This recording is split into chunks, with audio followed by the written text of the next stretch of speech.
Hello everyone, कैसे हैं आप लोग। तो जैसा कि आप जानते हैं कि हमारे चैनल पर JKSSB क्लास 4 एग्ज़ाम के लिए क्लासेस चल रही थी। हमने उसके काफ़ी ज़्यादा MCQs जो हैं वो अपने चैनल पर अपलोड किए थे, साथ ही साथ हमारे क्विज़ क्लासेस भी चल रही थी। तो रिवीजन हमारी चल रही है। इसी के साथ जो हमारे टॉपिक्स जैसे कि कुछ रह रहे थे, जो ऐसे कई लोग कमेंट्स में बोल रहे थे कि इंडियन हिस्ट्री करवाओ। तो इंडियन हिस्ट्री दोस्तों, अगर बात की जाए, इंडियन हिस्ट्री ऐसे काफ़ी ज़्यादा बड़ा टॉपिक है और अगर इस टॉपिक को कंप्लीट करना हो कम से कम 13 to 14 लेक्चर्स में ही ये कंप्लीट किया जा सकता है। क्योंकि जैसा कि आप जानते हैं कि इंडियन हिस्ट्री में एंशियंट हिस्ट्री, मेडिवियल, इसी के साथ मॉडर्न हिस्ट्री, ये 3 पार्ट्स में हिस्ट्री डिवाइडेड है। तो हमें क्लास 4 एग्ज़ाम के लिए ये पूरी इंडियन हिस्ट्री पढ़ने की ज़रूरत तो नहीं होगी, अगर क्योंकि 14 से 15 लेक्चर्स हमें अगर इसके लिए करने पड़े तो काफ़ी ज़्यादा लेट हो जाएगा। तो हम क्या करेंगे कि विद इन 3 to 4 वीडियोस, आप रखिए 3 वीडियोस में हम जो भी इम्पॉर्टेंट दोस्तों पॉइंट्स हैं, जो भी इम्पॉर्टेंट पॉइंट्स हैं इंडियन हिस्ट्री के रिलेटेड, वो कंप्लीट करेंगे।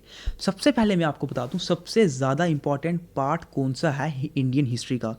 वो पार्ट है दोस्तों आफ्टर इंडियन नेशनल कांग्रेस, यानी कि 1885 से 1947 तक का जो पार्ट है, ये सबसे ज़्यादा इंपॉर्टेंट है। इसमें से सबसे ज़्यादा क्वेश्चंस पूछे जाते हैं। क्यों? क्योंकि इसमें आपको पता होगा काफ़ी ज़्यादा रेवोल्यूशंस चले थे, जैसे कि साइमन कमीशन वगैरह। इवन हमारी जो लेजिस्लेटिव काउंसिल थी, लेजिस्लेटिव असेंबली, वो भी जो 1934 में हुई थी, उसकी स्थापना भी 1934 में हुई थी। तो मतलब कि Indian history following Indian national Congress, ये सबसे ज़्यादा इंपॉर्टेंट पार्ट है। तो हम सबसे पहले इसी को ही पढ़ेंगे। ज़्यादा मुश्किल नहीं होने वाला है ये। हम हर दिन लगभग 15 to 20 मिनट्स का लेक्चर करते रहेंगे और इंडियन हिस्ट्री के मैक्सिमम पार्ट को हम कंप्लीट कर देंगे। ठीक है, तो आइए अब हम वीडियो को शुरू करते हैं। सबसे पहले है इंडियन नेशनल कांग्रेस। स्टार्ट हम कहाँ से करें? 1885 से। ठीक है, अब बात सुना ध्यान से। देखिए, सबको पता होगा इंडियन नेशनल कांग्रेस की स्थापना कब हुई थी? 1885 में। और इसके जो फाउंडर थे वो कौन थे? A.O. ह्यूम। ठीक है, ये तो सबको पता होगा, सभी को लोगों को ये बात पता होगी। लेकिन हमें कुछ ऐसा पढ़ना है जो अलग होगा। मेरी बात सुनिए, हुआ क्या था। सबसे पहले 1884 में इंडियन नेशनल कांग्रेस नहीं थी, ये थी इंडियन नेशनल यूनियन। उस वक्त हो क्या रहा था दोस्तों, अगर मैं बात करूं कि बहुत सी ऐसी ऑर्गेनाइजेशंस बन रही थी जो इस बात पे चल रही थी कि इंडिया को फ्रीडम दिलवानी है, इंडिया के लोगों को ब्रिटिश से फ्रीडम दिलवानी है। तो ब्रिटिश लोगों ने ही क्या किया था, अपने नाम पर उन्होंने ऐसी एक फर्जी अपने नाम पर ये एक ऑर्गेनाइजेशन बना दी थी कि ये एक ऐसी ऑर्गेनाइजेशन है कि जो इंडिया की हेल्प करेगी आज़ादी के लिए। तो यही वो ऑर्गेनाइजेशन थी इंडियन नेशनल यूनियन, जो 1884 में बनी थी। और इसके फाउंडर कौन थे? A.O. ह्यूम। इसके नेक्स्ट साल ही यानी कि 1885 में जाकर इसका नाम चेंज हुआ और इसका नाम बना इंडियन नेशनल कांग्रेस। ठीक है, ये था फर्स्ट पॉइंट, आपको समझ आ गया होगा। अब सबसे इंपॉर्टेंट बात, जब इसका फर्स्ट सेशन हुआ दोस्तों, अब आपको पता है इंडियन नेशनल कांग्रेस के लिए मीटिंग्स हुआ करती थी। अब ऑर्गेनाइजेशन है, इसकी मीटिंग तो होनी ही थी। जो इसके फर्स्ट सेशन यानी कि जो इसकी फर्स्ट मीटिंग हुई थी, वो कौन से ईयर में हुई थी? जब ये ऑर्गेनाइजेशन बनी थी 1885 में। ठीक है, ये कहाँ पर हुई थी? ये हुई थी बॉम्बे में। पहले ये पुणे में होनी थी, लेकिन जैसे इस वक्त कोरोना का थोड़ा जैसे इस वायरस का थोड़ा महामारी है, उस वक्त कॉलरा की जो है महामारी थी, इसलिए वहाँ पर पुणे में नहीं हो सकी इसकी फर्स्ट मीटिंग। इसकी फर्स्ट मीटिंग हुई बॉम्बे में और उसके प्रेसिडेंट कौन थे? वो थे WC बनर्जी। ठीक है, ऐसे इसकी काफ़ी मीटिंग्स हुई है। हमें 4 मीटिंग्स मेन याद रखनी है, मैं आपको बताता हूँ क्यों। पहली मीटिंग आपको पता चल गई होगी, फर्स्ट सेशन कब हुआ? 1885 में, जब इसकी स्थापना हुई थी और बॉम्बे में हुई थी। किसके कौन प्रेसिडेंट थे? WC बनर्जी। सेकंड सेशन इसका अगले साल 1886 में हुआ कैलकाटा में। ठीक है, ये हुई थी दादा भाई नरोजी जो है, ये इसके प्रेसिडेंट थे। अब थर्ड बात ये पूछा जाता है, थर्ड सेशन 1887 में हुआ। कहाँ पर हुआ? मद्रास में। ये वो सेशन था, थर्ड सेशन यानी कि थर्ड मीटिंग, जिसमें first Muslim president Badruddin Tyabji, ये फर्स्ट मुस्लिम प्रेसिडेंट थे Indian national Congress third session के। ठीक है, फर्स्ट मुस्लिम प्रेसिडेंट। आपसे पेपर में पूछा जा सकता है कि इंडियन नेशनल कांग्रेस की जो मीटिंग हुआ करती थी उसमें फर्स्ट मुस्लिम प्रेसिडेंट कौन से सेशन में बने थे, तो वो बने थे थर्ड सेशन में, यानी कि थर्ड मीटिंग में। और वो मीटिंग कहाँ हुई थी? वो हुई थी मद्रास में। इसी तरह जो फोर्थ है, फोर्थ मीटिंग हुई थी 1888 में, यानी कि 1 साल बाद, और इलाहाबाद में हुई थी ये। ठीक है, इसके प्रेसिडेंट कौन थे? इसके प्रेसिडेंट एक ब्रिटिश ही थे, ब्रिटिशर ही इसके एक प्रेसिडेंट थे, जॉर्ज यूल। ठीक है, मुझे उम्मीद है आपको ये वाली बात पता हुई होगी, समझ आई होगी। क्या दो बातें आपको याद रखनी है, एक तो फर्स्ट मुस्लिम प्रेसिडेंट और दूसरा फर्स्ट ब्रिटिश प्रेसिडेंट। ठीक है, ये दो बहुत ही ज़्यादा इंपॉर्टेंट पॉइंट है दोस्तों, आपको याद होने चाहिए। इसके बाद क्या हुआ था, बहुत से लोग आपने सुना होगा नरम दल, जिन्होंने एसएसटी हिंदी में पढ़ी होगी, नरम दल और गरम दल। ठीक है, नरम दल और गरम दल, इसके बारे में। तो यही मॉडरेट लीडर्स और extremist leaders. Indian national Congress दो गुटों में बंट नहीं चुकी थी, मतलब उस वक्त ऐसे दो गुट होने लगे थे। एक थे नरम दल, यानी कि मॉडरेट लीडर्स। ये लीडर्स क्या बोलते थे कि जो भी कुछ भी अगर हमें रूल पास करवाना है, कुछ भी हमें लॉ पास करवाना है, तो हमें जैसे ब्रिटिश ने लॉज बनाए थे उसके अकॉर्डिंग ही हमें वैसा ही अथॉरिटी के अंडर ही काम करना है, मतलब सब कुछ लीगली होना चाहिए। इसके लिए मॉडरेट लीडर्स इस पर ही चलते थे, इसी सोच पे मॉडरेट लीडर्स चलते थे। इसमें कौन कौन थे? इसमें थे Dadabhai Naoroji, A.O. Hume, W.C. Banerjee, Badruddin Tyabji, Gopal Krishna Gokhale. अब ये गोपाल कृष्ण गोखले कौन थे? ये गुरु थे एक टाइप के। ये गुरु थे किनके? महात्मा गांधी जी के। और रस बिहारी घोष। ठीक है, ये नरम दल को बिलोंग करते थे। और गरम दल को, यानी कि एक्सट्रीमिस्ट लीडर्स कौन थे? वो थे बाल गंगाधर तिलक, लाला लाजपत राय, बिपिन चंद्रपाल और सर अरबिंदो घोष। ये गरम दल के लिए बिलोंग करने लगे। अब इसके बाद जो इम्पोर्टेंट पॉइंट आता है वो है 1905। 1905 में दोस्तों क्या हुआ था? 1905 में पार्टीशन ऑफ बंगाल। ठीक है, बंगाल के दो टुकड़े हो चुके थे। ठीक है, अब ये बंगाल के दो टुकड़े किसने करवाए थे? ये थे लॉर्ड कर्जन। लॉर्ड कर्जन के द्वारा बंगाल का जो है पार्टीशन करवाया गया था। बंगाल दो पार्ट में बन गया। दो पार्ट कौन से थे?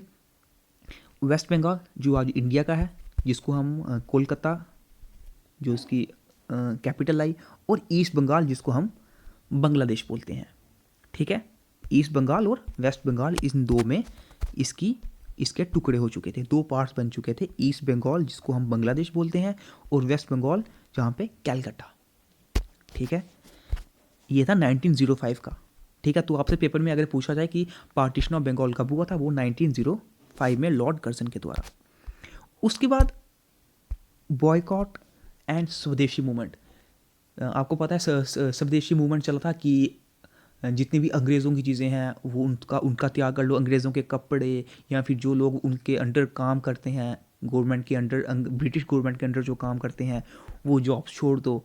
ये मूवमेंट भी 1905 में ही चला था। लेकिन अंग्रेज़ों ने इसके बाद दोस्तों सबसे एक खतरनाक, सबसे ज़्यादा मैं बोलूँ कि एक बहुत ही खतरनाक मूव खेला था। उन्होंने डिवाइड एंड रूल पर काम किया। अब डिवाइड एंड रूल क्या था, अब देखिए आगे। 1905 में स्वदेशी मूवमेंट चला। 1906 में मुस्लिम लीग की, ऑल इंडिया मुस्लिम लीग की स्थापना हुई। इसकी स्थापना किसने की थी? नवाब सलीमुल्लाह ने। नवाब सलीमुल्लाह ने इनकी स्थापना की थी। अब ये मुस्लिम लीग क्या बोलती थी?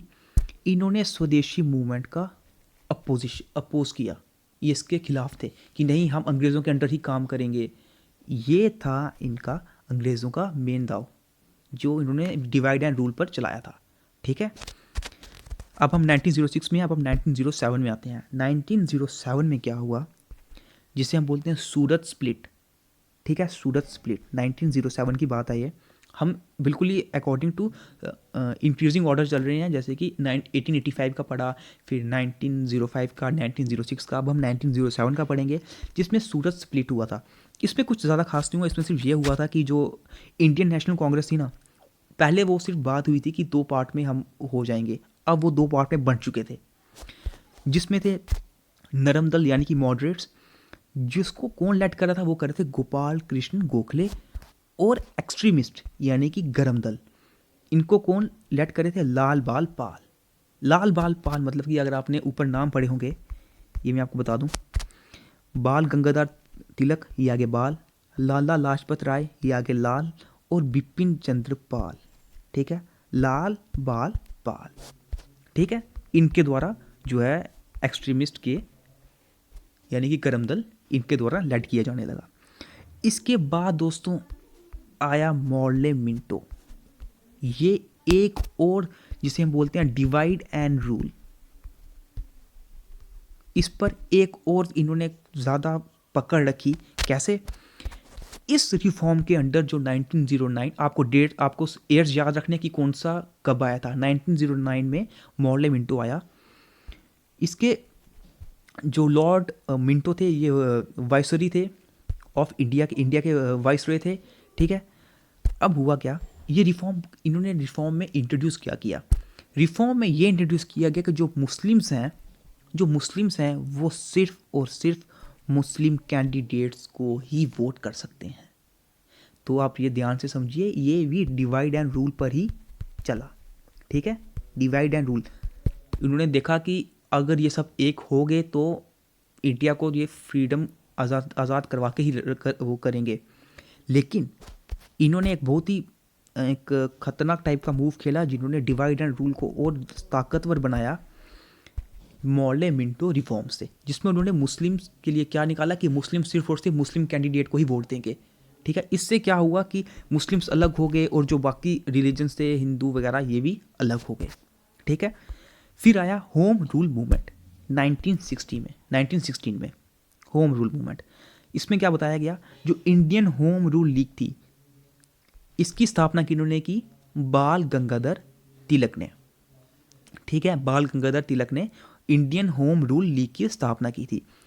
अब बहुत ही important point, all India home rule movement, पहले सिर्फ इंडियन होम रूल मूवमेंट थी, अब all India home rule movement. इसके जो प्रेसिडेंट थे वो कौन, इसकी प्रेसिडेंट कौन थी, वो थी एनी बेसेंट। एनी बेसेंट आपने नाम कहीं बार सुना होगा। इसके ऊपर क्वेश्चन भी पूछा जाता है कि फर्स्ट फीमेल जो प्रेसिडेंट बनी थी वो किस लीग के अंडर काम करती थी, किस मूवमेंट के अंडर काम करती थी, वो करती थी all India home rule movement, ठीक है। बाद में इसी मूवमेंट को स्वराज सभा के नाम से चेंज कर दिया था, वो 1920 में चेंज करा था, यानी कि इसके 4 साल बाद। इसके बाद आया था लखनऊ पैक्ट 1916 में, यानी कि 1960 में 2 मूवमेंट्स आई, होम रूल मूवमेंट और लखनऊ पैक्ट। लखनऊ पैक्ट के अंडर क्या हुआ, फर्स्ट टाइम कांग्रेस और मुस्लिम लीग दोनों ने सेम कॉमन प्लेटफॉर्म शेयर किया, यानी कि एक ही प्लेटफॉर्म पर एक साथ ये दोनों मिले, कांग्रेस और मुस्लिम, इन्होंने अभी मतलब एक साथ मीटिंग करी, कांग्रेस और मुस्लिम लीग ने। इसी के साथ इसमें क्या हुआ था, मॉडरेट्स और एक्सट्रीमिस्ट भी मिले थे, मतलब यहाँ पर यूनिटी स्टार्ट हुई थी, और यहीं से ही हिंदू मुस्लिम यूनिटी स्टार्ट हुई थी 1916 के बाद, ठीक है। ये था दोस्तों हमारा आज का जो है इम्पॉर्टेंट पार्ट, कुछ ज़्यादा बड़ा नहीं था, बिल्कुल ही नॉर्मल चले हम। मुझे उम्मीद है आपको सब समझ आया होगा। आप बस जो मैं रेगुलर ला रहा हूँ आप ये पढ़िए, विद इन 3 to 4 वीडियोस हम ये पूरी इंडियन हिस्ट्री कंप्लीट कर देंगे, जो भी इंपॉर्टेंट पॉइंट होंगे, जितनी भी बैटल्स हुई है इससे पहले हम वो भी पढ़ेंगे, ठीक है। हम कुछ छोड़ेंगे नहीं, उनकी मुझे पता है उसके ऊपर काफ़ी क्वेश्चंस पूछे जाते हैं, जैसे कि कौन सी बैटल कब हुई थी, तो हमें उसके बारे में पढ़ना है। लेकिन ये भी काफ़ी इंपॉर्टेंट है, आपको पर्टिकुलर मूवमेंट्स का ईयर याद होनी चाहिए, ठीक है। ये PDF आपको मिल जाएगी, जैसे ही हमारी ये वीडियोस कंप्लीट होगी, इंडियन हिस्ट्री कंप्लीट होगी, आपको ये पूरी PDF मिल जाएगी, आप वहाँ से ये डाउनलोड कर सकते हैं हमारे टेलीग्राम चैनल से। तो ये था हमारा आज का पार्ट, कल हम इसका नेक्स्ट पार्ट पढ़ेंगे, जिसमें आएगा गांधीयन एरा, यानी कि गांधी जी का जो एरा था, गांधी जी ने जो जितने भी मूवमेंट्स चलाए थे इंडिया में, उसके बाद हमें फ्रीडम कैसे मिली, या first world war, second world war, इस सब के बारे में थोड़ा हम पढ़ेंगे। ठीक है, तो मिलते हैं फिर आपसे अब नेक्स्ट वीडियो में।